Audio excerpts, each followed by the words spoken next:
Welcome to my channel, friends. Those who know me, for them a big like, and those who don't know me, I am Prosenjit, a pencil portrait artist. You need not have to guess whose portrait is this. He is none other than the legend of Indian cinema, Amitabh Bachchan sir. And this portrait is based on his famous blockbuster film Muqaddar Ka Sikandar, released in the year 1978. Friends, sit tight, witness my work and share your views. So friends, watch this video till the end, and if you like it and my channel, please do subscribe it by hitting a like button, share with your friends and relatives, and don't forget to place honest comment here.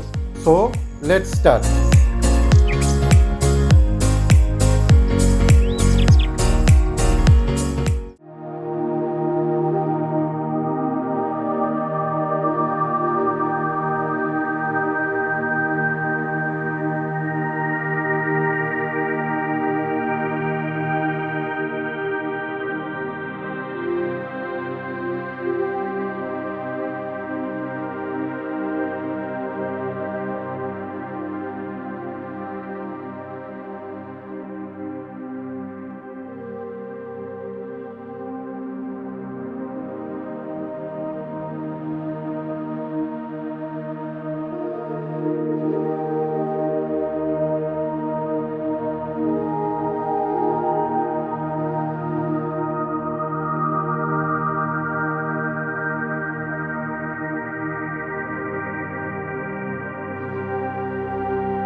Thank you for watching till the end. We'll meet again with my new work. Till then, goodbye. See you. Love you all.